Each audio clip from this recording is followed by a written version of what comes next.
Hey guys, we have a kind of a deep video for you today. Taylor and I both went through postpartum depression and anxiety, and we just wanted to talk about our stories and what eventually helped and how we got through it to maybe help some people out there that may have gone through it or are going through it. So yeah, we hope you enjoy this video.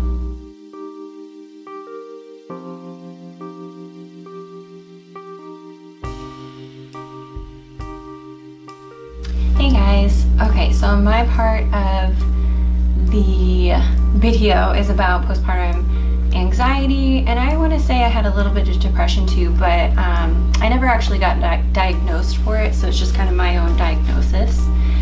I actually pulled up I have a blog on this, so if you guys want more information or just want to hear more about it, I go into a lot of depth in here as far as my symptoms.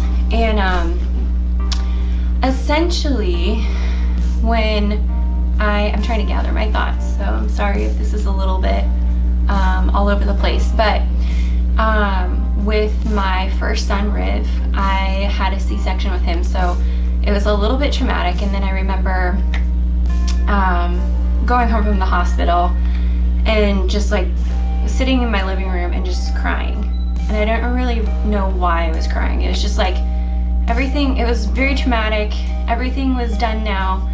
I didn't feel super bonded with my son.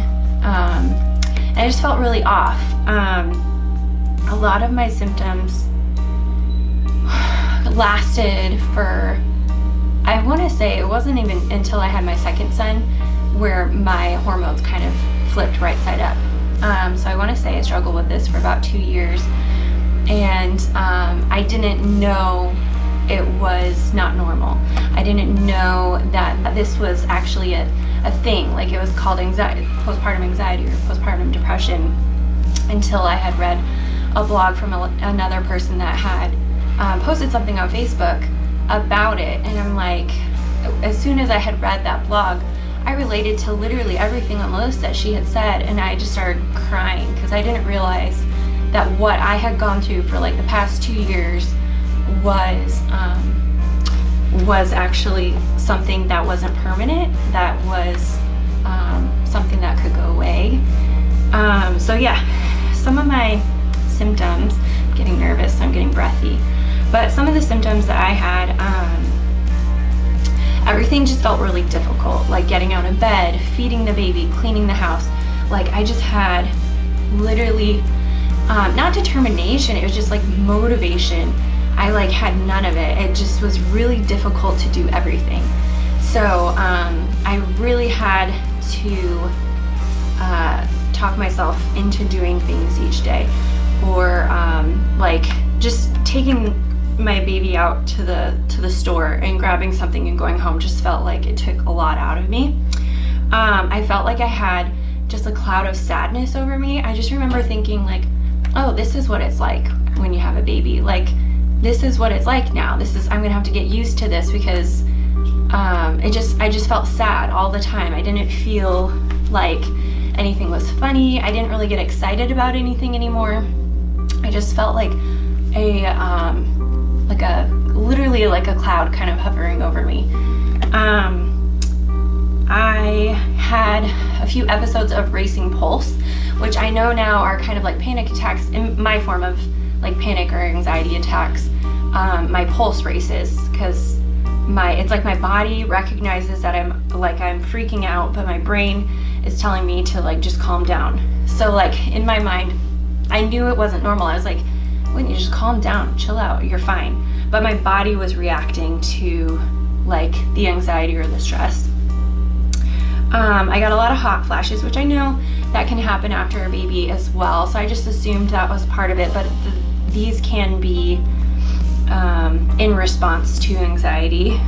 I felt like I couldn't handle being a mother. Like everything was too much. And actually at one point, I remember like thinking like, I just wish this baby would go back to where it came from, because I did better without it. And now that it's here, I can't handle it. And so I know like that was kind of a time where it was just really sad, because is a sweet, sweet baby, and I wasn't the mom that I could be toward him, and I felt a lot of guilt. So there's a lot of guilt and shame that kind of haunted me during this time, and because of that, I like gained weight. I just felt so off, like I wasn't worth it, or like I wasn't worthy enough, or like I don't know. I just felt like my whole identity had just been thrown out the window, and I didn't know who I was. It was just a really weird feeling of not knowing how to gather yourself and get your bearings. I had like a lot of hopelessness. This is kind of like the overwhelming feel of sadness too. This kind of goes into that. I just felt really hopeless, sad, like didn't have any like hope for the future or anything like that. I was just really sad. I felt very foggy and forgetful.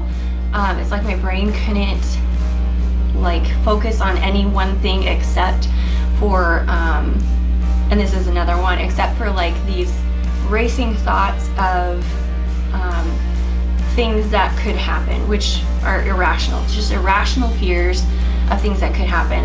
Things that like maybe just a hint of truth to them could possibly happen. Like one of them I remember was holding the baby, and if I fell down the stairs of the basement, I never even go in the basement, but if I was holding the baby and I fell down the stairs, like something like that could happen. Or he would fall out of his swing even though he was strapped in and couldn't roll over yet, or he wouldn't be breathing, so I'd wake up every hour in the middle of the night to make sure he was breathing. Or like just random irrational thoughts. It's all concerned the safety of the child too, and so that was another thing. So I hardly got any sleep because I was thinking about irrational things that could possibly happen, so it was difficult for me to sleep. And then when I was awake during the day, I was just like in a fog. And then I would get episodes where I'd get extremely angry, like irrationally angry. And I remember actually this one specific time we were driving to church, and to church of all things. My husband wasn't in any rush to get there quickly, and that made me furious. Like, I remember I was so angry, I had to talk myself down because I thought I was going to hit him, like just sucker punch him across the face while he's driving to church. So in my mind, like now, it just seems so crazy, but at the time it felt like really justified. And I just remember like praying. I was like, God, help me, because I might actually hit him. And I just couldn't. In my mind at the time, I was like, yeah, I'm really angry, but like looking back, it was so irrational that it didn't make sense.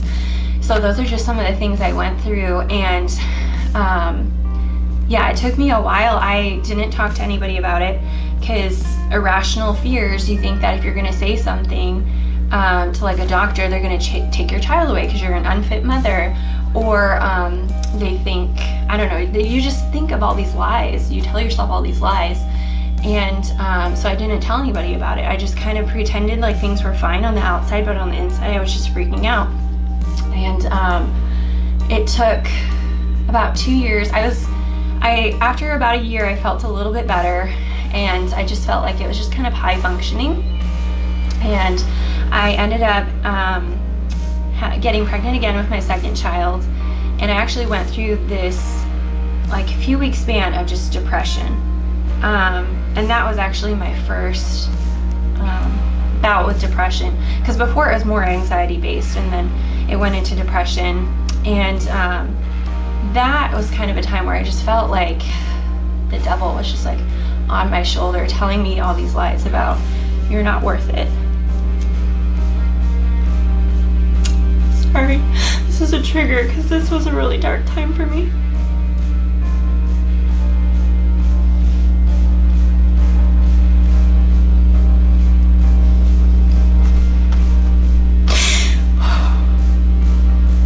I was 18 weeks pregnant with my son, my second son, and I remember just sitting there thinking like my husband and my and my little boy would be better off without me. Like, I'm such a burden to them that I'm not even worth it right now.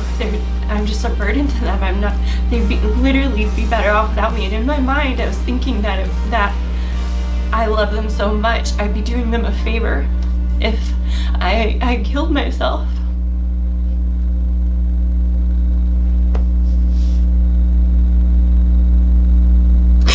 And I just remember I went and took a shower, and I was just crying, just sobbing, and I literally felt spiritual warfare around me, with the devil just saying, like, do it.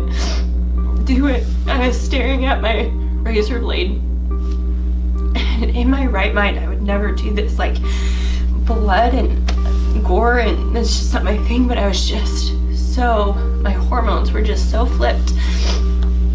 And I remember, and like, God speaking to me and just saying, like, calm down, like, you're loved, these are just lies, get out of the shower, go to bed. And I just remember, like, begging God, I'm like, please, like, help me to get better, help me to, like, see that this is not okay. And I never got into that bad of depression before. I just thought it was part of pregnancy. Knew it was like a hormonal swing, but I was believing all these lies, that the shame and the guilt. And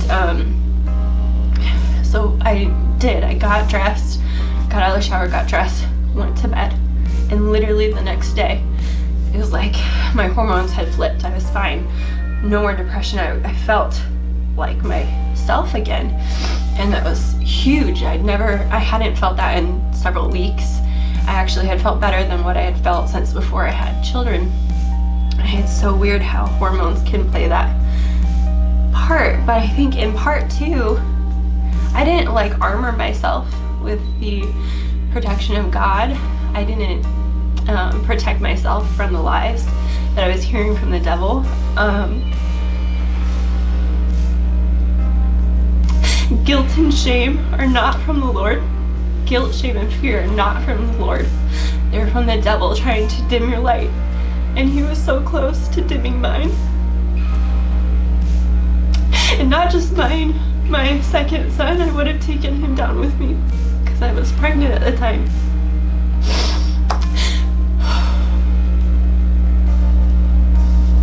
I'm sorry.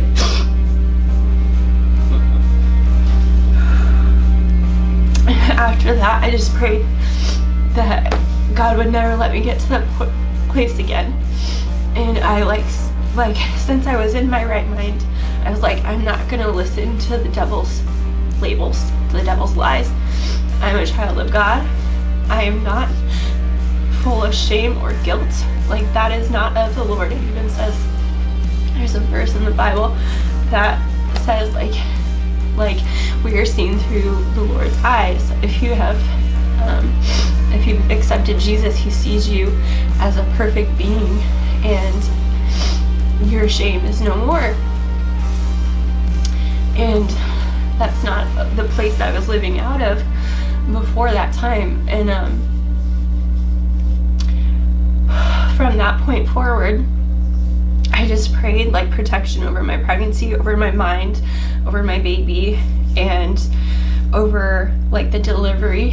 And when he came, I finally felt that bond of what a mother feels like when she has her baby. Unlike, I didn't have that with my first son. I didn't know what that had felt like before, and it was just a blessing. Within a week, I felt completely back to myself. I actually encapsulated my placenta so that I wouldn't have the huge hormonal swing, because that 18-week mark scared the hell out of me. And so I took placenta pills. Essentially, I had a doula come encapsulate my placenta, dehydrate it, encapsulate it, grind it up. And so it was like taking a daily vitamin. I didn't have to think about it or see it, which was nice. And within a week, I felt back to my normal self. literally felt how I hadn't felt since before my firstborn. And I remember like laughing with my sisters and having a good time. And I remember Kate turning to me and she's like, I feel like I have my sister back.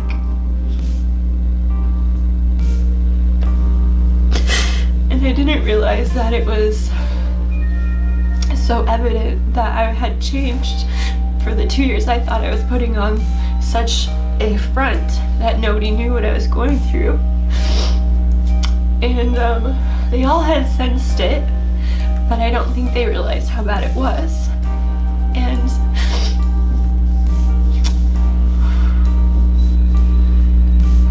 I think my main thing is, had I like talked to somebody or communicated or like said, hey, like this is my issue, I feel like I would have gotten those lost years back. And if I would have just talked to my doctor or said something, I just assumed that if I didn't want to harm myself or the baby, like with Briv, when they do like that postpartum checklist, if I'm not suicidal, then there's no issue. And then when Indy came, I'd never heard of having like depression during pregnancy, and since I had flipped and I was totally fine the next day, I didn't seek help for it because I felt good, and for the rest of the pregnancy I hadn't had any issues. But it was definitely scary, and I wish I had said something. And it wasn't until I had read that blog that I talked about at the beginning that I realized what I had gone through. I didn't realize that what I was feeling was what that was. And I told Isaac, I was like, I think I went through this. And he's like, sorry, I can't stop crying. He's like, I thought you just didn't care. And I'm like, no, like that may have what it looked like to other people, like I just don't care. But it was because I cared too much, that everything was just too overwhelming for me to deal with. And now, like, I feel great. I am at 20 weeks in this pregnancy. I haven't had a hormonal swing, but I know what to look out for. I know to armor myself with God's love and not the labels that the devil wants to dim my light. And I feel literally like a new person after I had Indy. And I think now I know what to look for. Now I know, like, hey, this is anxiety, hey, this is depression, because I lived through it, and now I'm like on the lookout for it. I know that, hey, I'm going to talk to my doctor about this, but at the time I didn't know that that's what it was going through, because it was such a slow, gradual thing. And I just assumed that you can have the baby blues and they'll go away, but I didn't realize that I wasn't quite out of it until you're out of it and you look back and you're like, oh my goodness, I wish I had done something. So I think my main thing for wanting to come and like share this with you is because I know a lot of women out there probably felt the same way as I did, or gone through something similar, or felt like they couldn't talk to anybody, or that nothing is helping. And a few things that I did the second time around, I mentioned I did the placenta encapsulation. I knew what to look out for. Like I kind of armored myself with information. So I knew, like, if these things happen, go to your doctor. Or I know that food can be a huge contributor, at least with me. I'm very aware now of my body and the different changes. So I'm thankful for that. And then I know Taylor has actually taken medicine, and that's helped her a lot. For me, it was kind of separating myself. Like when I was originally going through postpartum anxiety, it helped to be working. It helped to like feel like I was contributing to like my job. It felt like I had a purpose, and so that was helpful. So if you are a mom, I know Taylor went and did a part-time job here at Royal Reese, and that really helped her kind of find her identity. But yeah, if you're struggling through that, like, let us know. I don't want anybody to have to go through what I did and not know that is what you're going through, or going through depression and being that close to like possible suicide. Like I heard something, or somebody posted something on their Facebook that they'd rather hear you talk about your depression and anxiety than read about your death later. And I'm definitely glad that God kind of talked me off the ledge. I had like the Spirit talking me down. And if you need a friend like that helping you out, or if you need to know how to be a friend to someone like that, like, please just let us know. I know we were talking about the heart service, but that's a good place to go as well, if you want to talk about your story. But yeah, I just want to thank you for listening to this. I know I just kind of put that all out there, but I just wanted to share my story with you guys. I am good now. I don't make my identity based around the fact that I had anxiety or depression, or that I still struggle with it sometimes. Like, my identity is not that. Like, I've struggled with that. I think God helped me get through that, and so that I can help others. That's not my identity. I'm just Whitney. I went through something difficult and I came out the other side, and I want to help others. So thank you for listening to my story. Hi guys, I'm Taylor Sanders. I'm part of the social team here at Royal Reese, and I just wanted to share with you guys my journey with postpartum depression, anxiety, and all of that jazz. So I so appreciate you guys wanting to listen and like hear our stories and cry with us, and my prayer is that this resonates with most of you, and that you can get help too if you're going through this, or if you know someone going through this, or if you've been through it. We're always here to talk with you and help you, because you're definitely not in this alone, and I definitely could not have done it without other people. So just a little backstory. So I got married when I was 19, I think. Yeah, 19. And my husband and I, we got pregnant when I was 22. We had been like kind of planning for kids really soon and had been talking about it, so it was definitely a part of our discussion. But we weren't like necessarily trying, for lack of a better word. So we got pregnant. And I remember sitting there that morning that I found out and just being like, oh my gosh, my life literally will never be the same. From this moment on, it will not be the same, because now I have a human inside of me, and this is just like insane. So at first I was a little like scared. I was definitely nervous, stressed, like all of the above. But it definitely turned out to be like the biggest blessing and the biggest joy. So through the whole pregnancy, we would go into the doctor, everything would look great, everything was great with me. The pregnancy was healthy, I was never like super sick, just like it was going well. And I remember sitting there in the doctor's office and her saying like, okay, just forewarning, these are the things we're looking for in baby, these are the things we're looking for in you. If we have this certain scenario, you know, this is what could happen to you, could happen to the baby, the risks, all that. And not only after pregnancy, or not only during pregnancy, but after pregnancy, these are your issues, or these could be your issues. A lot of them were like, you know, RSV, things with the baby, the flu, sickness, being held by other people. And then she got to me and talking about the hormones, extra bleeding, and postpartum depression. And I had heard about it a little bit, but I never knew what it was and what it could be and the dangers that came with it. I just had a feeling that it was like, I thought it was like you were sad that you weren't pregnant anymore, is what I was thinking it was. But I was wrong. And I remember listening to my doctor say that, and I was like, oh, it's not gonna happen to me. That's fine. You know, thank you for telling me what's gonna happen, but like, I'm stronger than that, and I don't have any hormonal issues, so I'll be fine. So fast forward to May 30th, 2017, or May 29th, I guess, I went into labor. It was a pretty long labor within like about 24 hours.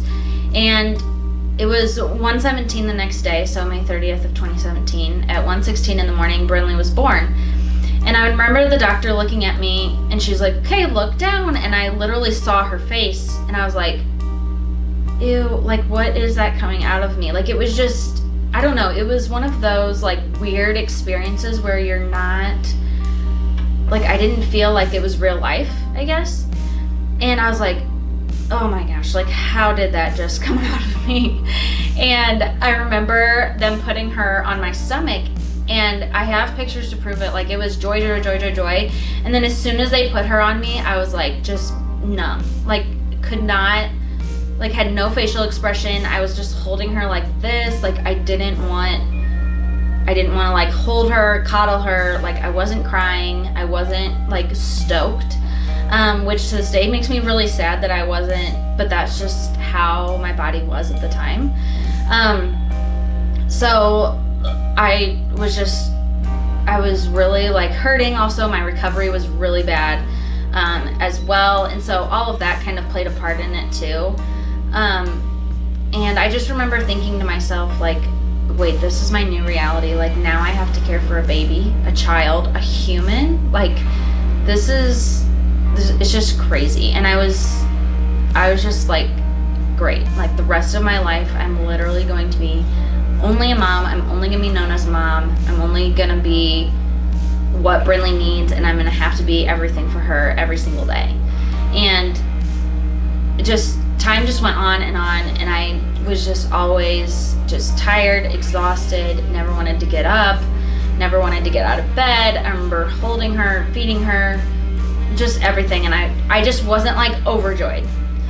So fast forward like 2 months later, and I remember one evening we were at my parents' house for dinner, and I just remember, like, yelling down the line at all 4 of my family members for something just stupid and random, and, like, I just was enraged and just, like, yelled. And Brinley was laying on the floor crying and screaming, and my mom's like, okay, are you gonna feed her? Are you gonna take care of her? Like, what are you gonna do? And I was like, I mean, I guess I'll feed her. I guess it's time. And so the next day, we get to my parents' house, and just for hanging out that day, because I didn't want to be at home by myself. And I remember my mom being like, okay, you're not yourself. You haven't been. And I've talked with Elliot, my husband, and he and we just both agree that you're not yourself. You're not who you have been. And so we need to see the doctor. And we've made a call, so we've already scheduled an appointment for tomorrow morning. So we're gonna go in, you and the baby and me, and we're gonna talk with the doctor. So I was like, okay. And I was only 23 at the time, and so I was more susceptible, I guess, to obey my mom, for lack of a better word, and be like, hey, just like, and be okay with it, I guess is what I'm trying to say. So we went to the doctor that next day, and she looked at me and she was like, you have postpartum depression. And she's like, I can see it right through you. Like, I can see it in your eyes. There's no, like, joy, or they're just very hollow. You just look like a blank stare, which is not me. Like, I'm usually super outgoing, really, like, energetic for the most part, and that it just wasn't me. And so those were words I never thought I would hear her say. And at the time, I felt like a failure. I felt like I was, that I wasn't good enough. I wasn't a good mom. I wasn't that, like, blogger mom that was, like, thrilled and overjoyed for their newborn and just loved them and cherished them and everything like that. And, you know, I just told her that I didn't really care to hold Brinley. I didn't care to feed her. At the time, I was breastfeeding, and when she's crying, I just want to leave her because I just want to sit on the couch by myself. I don't want to touch her.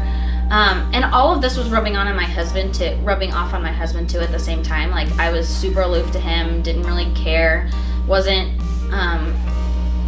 being a co-parent with him. It was really just like brothers and sisters living in the same house. And that was really tough too, especially on him, because not only does he have this new baby, but he also has this wife who is just like a just walking zombie, really. I mean, it was just so bad. So I remember having that appointment that day, and she said, we're gonna put you on medication. And I was like, okay. And I was kind of okay with it, but I didn't know if it would help or get any better. So a month went by, and in that month I'd had suicidal thoughts. I never had planned anything out, but I was thinking of what I could do and ways I could get it done. I remember thinking that my life was nothing anymore. Like, if all I am gonna be is just a mom to this baby and have to take care of this, then there's really no point to living, because for the rest of my days I'm just gonna be wiped and exhausted and everything else. And I kept quiet about the suicidal thoughts for quite a while, because I was really scaring myself, but I didn't want to scare other people more than I already had been. And so I had said, well, I'll just take all my medication one day, just things like that, and then maybe I'll never wake up. It was nothing huge, I mean, it is a big deal, I'm not saying that, but I'm saying it was never I wasn't gonna harm myself, I guess, if you know what I mean. And I remember just thinking, I don't want to do this. I just can't do it. And so I kept quiet. I didn't say anything. And my mom called me, and she was like, are you having suicidal thoughts? And I was like, yeah, I am. And she was like, okay, I'm gonna be over in 10 minutes. So stay where you are, don't get up, and just stay there. So I did. And my mom came and got me and the baby, and we went back to her house for a little while.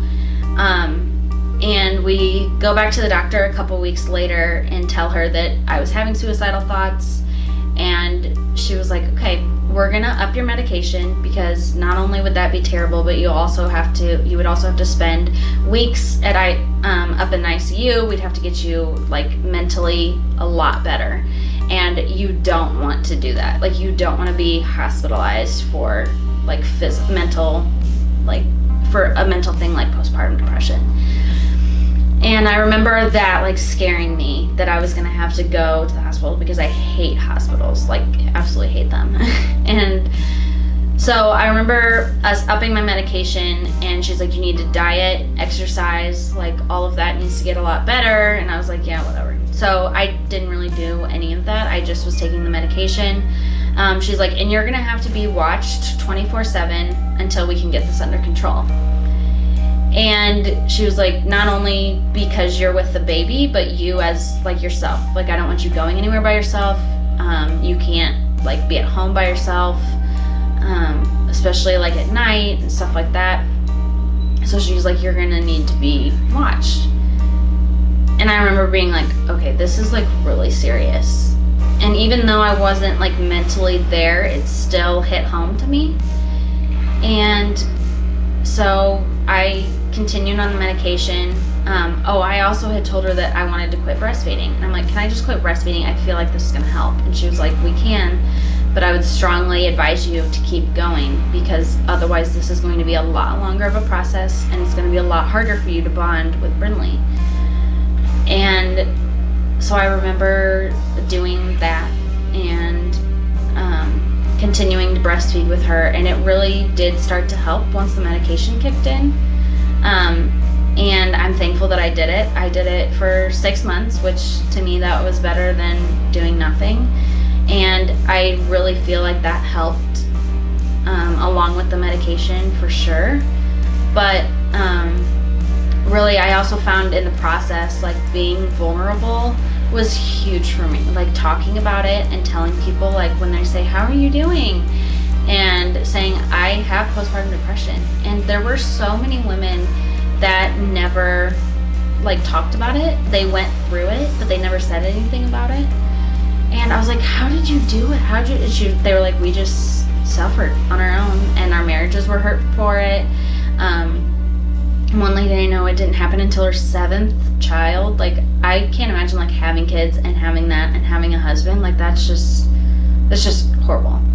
So I just, if anything from this story, like if you can take it for what it's worth and go call your doctor if you are going through something like this, or if you know a friend going through something like this, or if you have a friend soon to be expecting, just check up on them, because more likely than not, they could be going through something like this. And it doesn't always happen. It's not with every pregnancy. It's not with every woman.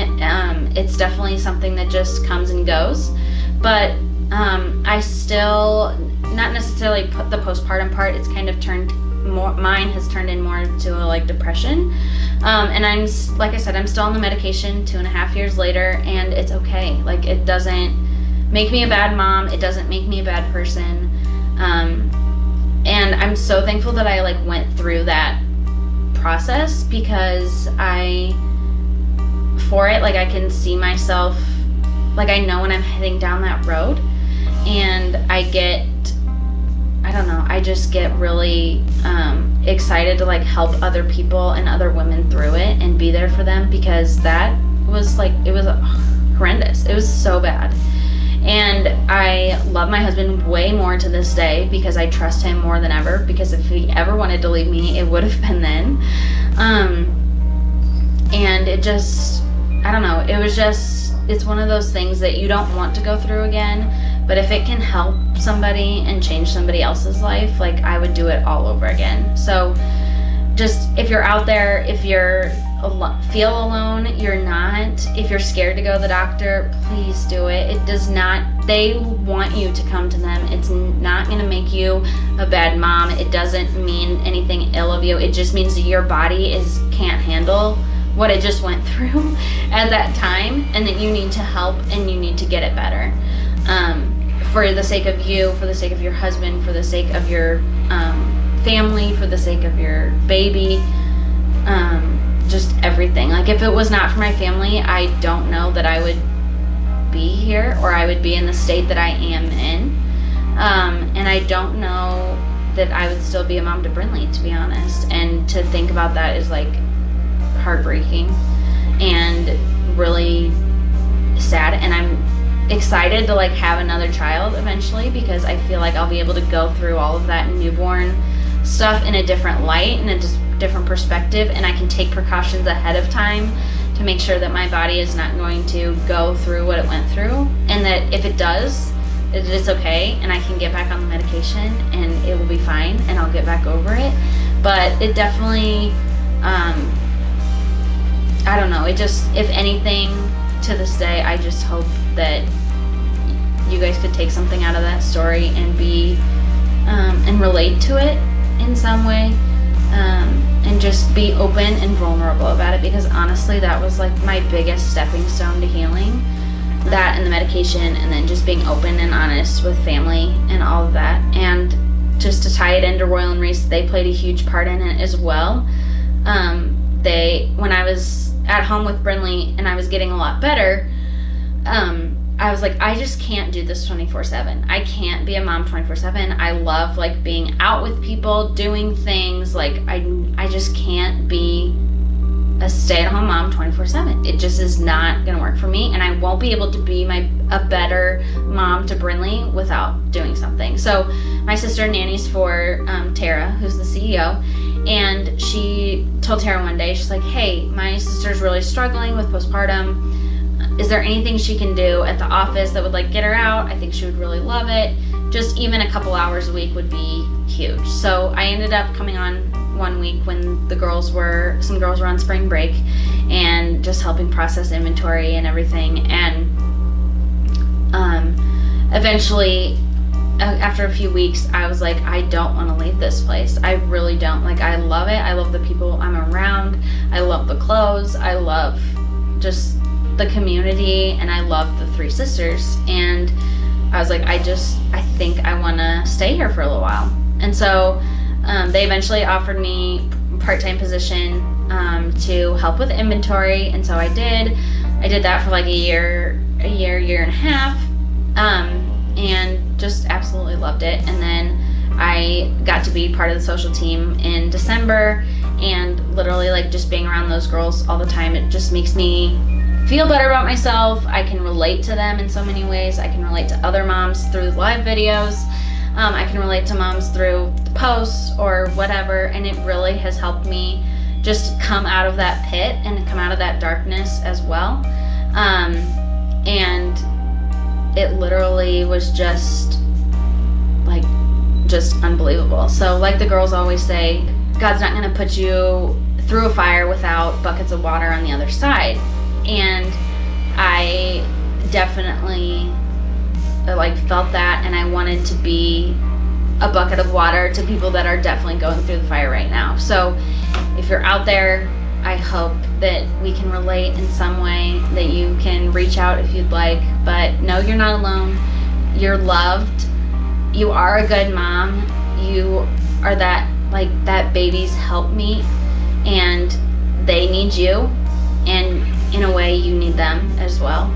And like my counselor told me one time, because I had to go through counseling for all of this too. Sorry, I'm super scatterbrained because I can't I don't know, I just kind of keep going on and ramble and can never stick to what I need to say. But back when my doctor had told me I needed postpartum, or I had postpartum, I also needed to go see a counselor. And I was like, no, I don't need a counselor. I don't need someone to tell me what to do. But